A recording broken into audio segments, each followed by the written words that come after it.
At mga lalaglag ang mga bituin mula sa langit. Malalaglag. Pero hindi sinabi malalaglag sa lupa. Ilang beses niya sinabi yung kapatid na Michael eh. Opo. Dahil ang sabi nung nagtanong, Meron po kasi ang nabasa sa Bible na mangungulong po ang mga bituin. Hindi sa lupa. Paano po yung... Mangungulong. Kakabasa naman eh. Kaya hindi sa lupa. Hindi sa lupa. Hindi sa lupa. Kaya patunayan po natin, kapatid na Bularan, sa ating mga kababayan na yung sinasabi niyang ito, tama ho ba o maling-mali? maling-mali. Opo. Sapagkat mali, kasinungalingan. At Opo. sapagkat kasinungalingan, hindi mangangaral ng Diyos, kundi ayon na rin sa Kanya. Kaya alam, Michael, opo. ayon na rin sa Kanya. Mhm. Pagka nagtuturo ng mali, kaninong mangangaral yan? Sabi niya ho kanina, Ito sa palatandaan ng mga ngaral ng demonyo yan. Mali ang turo.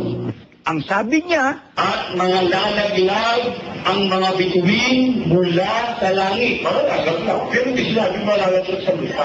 hindi rin sinabing malalaglag sa lupa eh. maling-mali po yung kapatid na Bularan eh. Ipahintulot po niya, nabasahin ko po muna itong Sige. talatang ito na may kaugnayan sa itinatanong. Nung nagtatanong doon sa puno na nagpapakilala ng Diyos, Apokalipsis po, basahin nyo, tandaan nyo, Apokalipsis 6:12 hanggang 13, ito po. At nakita ko nang buksan niya ang ika-6 na tatak, at nagkaroon ng malakas na lindol, at ang araw ay umitim na gaya ng isang magaspang na kayong buhok na maitim, at ang buong buwan ay naging gaya ng dugo, at ang mga bituin sa langit ay nangahulog sa lupa, gaya ng puno ng igos na isinasambulot ang kanyang mga bungang bubot pagka hinahampas ng malakas na hangin. Ayan, Brother Ito ho yung Josel. tinutukoy. Brother Danny. Brother Josel. Yan pala Brother Danny. yun. Oh, yan pala yun. Oo, yan sana ang gusto kong liwanagin natin sa Martes kung loloobin. Paliwanag ni Brother Eli, ano nga ba yung talagang paliwanag sa mga talatang nabanggit, Brother Josel? Gawin nating tema sa running debate. Oo, mas maganda, Brother Josel. Sige. Call ako dyan. Call ako. Joseph. Opo. Call ako dyan. Sige, gawin natin tema sa running debate. Ganda ito. Ano, Tema na Michael? ba? Tema na ba? Tema. Tema. Sige. At Michael, tawag ka Sabi ko, kung pwede, tatawag ka sana. Ano ang tema natin? Ang tema natin, ayon sa Biblia, totoo bang ang mga bituin ay... Yung mga bituin na pisikal na bituin, ha? Opo. Malalaglag sa lupa, ha? Call. Ganda yan, Brother Joseph. Alam mo, kaya lang matututo na naman dyan yung mga ministro ni Manalo nung hindi na ituro sa kanila ni Manalo. Ayun, oo. Mabuti na rin yun sa isang banda, kapatid na Danny, natutunan nila yan kay Brother Eli Soriano. Oo. Kasi hindi nila matututunan kay Felix Manalo at kay Eranio Manalo yan eh. Katunayan, ang idinidisplay Yung natutunan nila sa aklat lang ng buhay, mali na, palpak pa. Oo nga Pero mo, po. ang Diyos daw ang nagsusulat. Siya na pala nagsusulat eh. Pagdating ng oras eh, gagawin ng Panginoon, ipapahayan niya doon sa ama niya, yung sinulat ng ama niya. Ano pa naman yun? Sige, call. Patutunayan nila ang mga bituin mahulog sa lupa, Brother Joseph, ha? Opo. Physical na bituin, ha? Ako, hindi ako, tutol ako.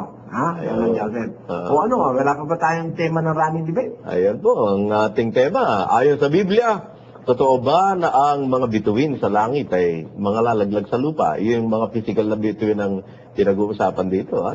Dahil talaga namang, yun ang in-specify ni Bularan at saka ni Brad Danny, ni Sandoval. No? Kaya, yan po, mga kababayan.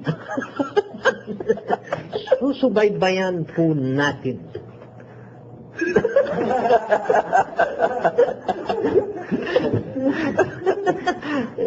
For Tuesday's running debate po yan sa susunod na Ligaw na Loben. Hanapan nyo na ng batayan. O, Sandoval, mahaba-haba ang panahon mo. Ang sabi ko, kung pwede, tatawag ka sana. So, pero alam ko, tatawag ka eh. Ewan ko nga ba bakit gustong-gusto mong tumawag.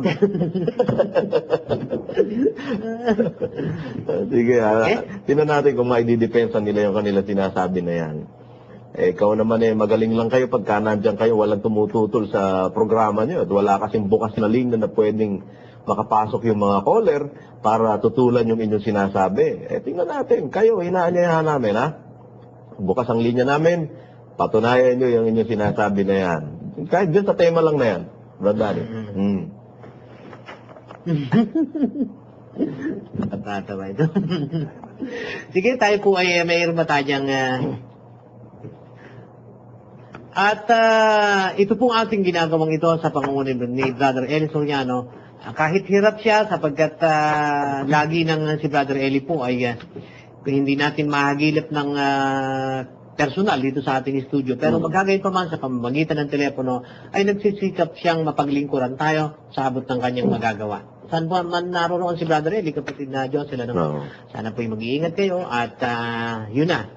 Lagi lang natin tatandaan, meron na akong nabuong isipin sa loob ko kung sino yung nagpapasurveillance sa atin, sino man ang mapirwis sa atin, alam na po ninyo kung sino ang pagbibintangan. Yan ang isang totoo niyang kapatid na Willie.